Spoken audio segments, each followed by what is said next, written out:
Hi, this is Natalia Kuna, Psychic Medium, and today I'm talking about indigo children.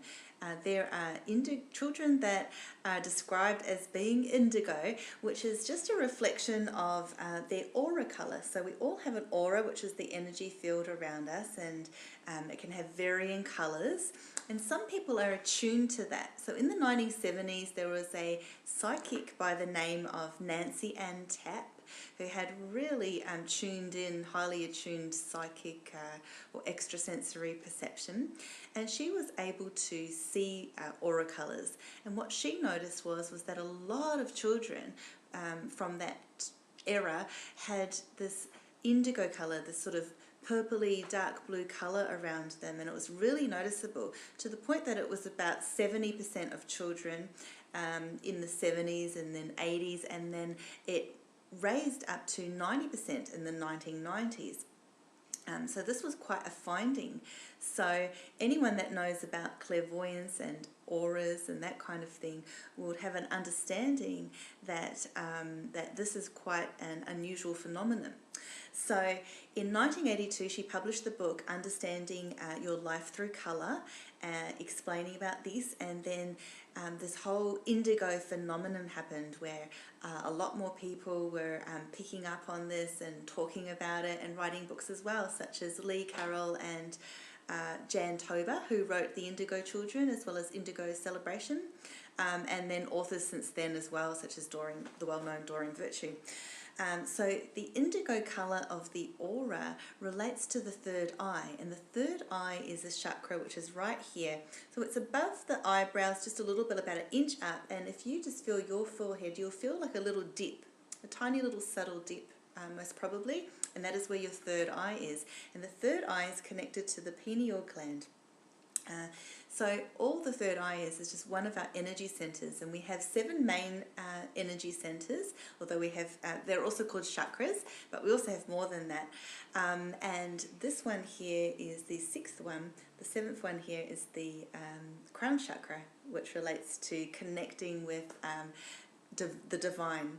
So with the third eye chakra, what that represents is clairvoyant vision, psychic ability. So it is by no mistake that these indigo children have a heightened awareness, a heightened psychic ability, a heightened sense, and they're able to tap into people's energy. They really know how to tune into the vibe of a room, the vibe of a person. It's just a natural tendency.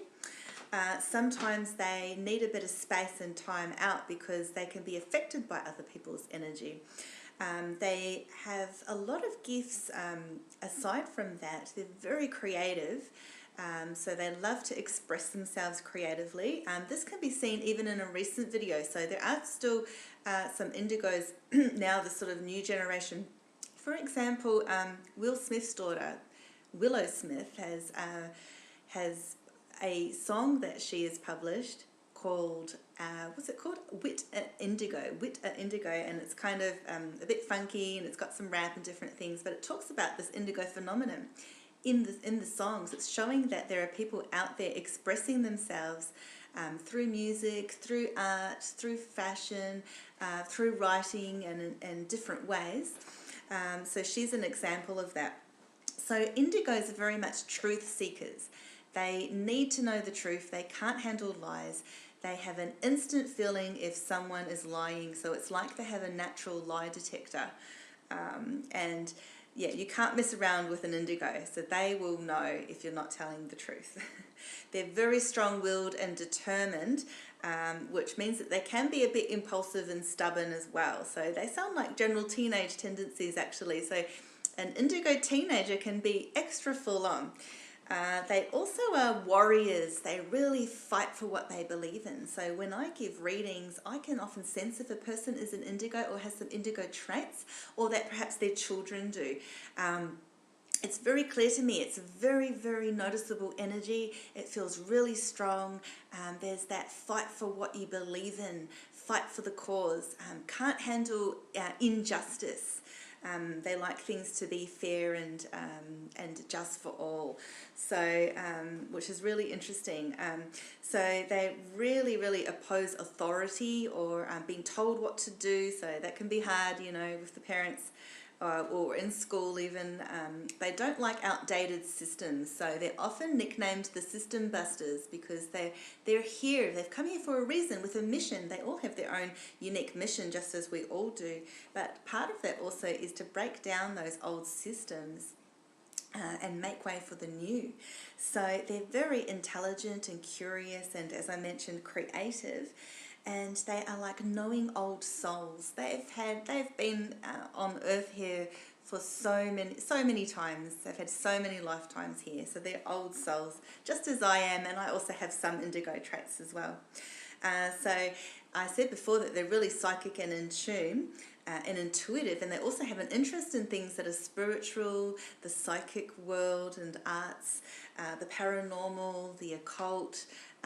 They probably experience things like seeing ghosts or sensing things, have spiritual or paranormal experiences and encounters.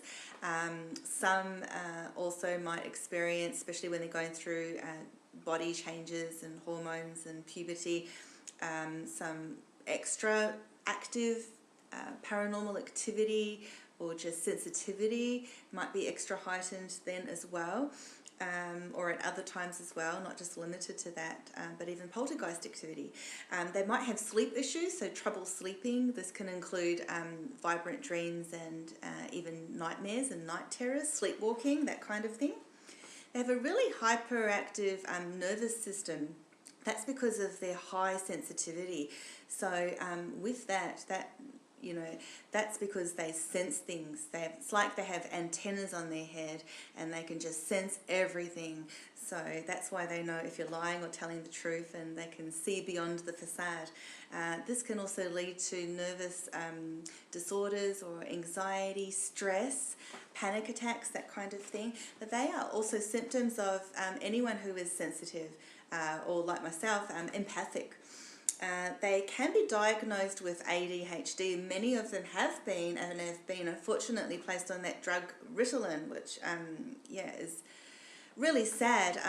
Of course, medical treatment's really important, but a lot of this is just because they can't handle the hyper stimulus everywhere, and they have active minds and creativity that they're maybe bored with the old ways of thinking and old outdated systems.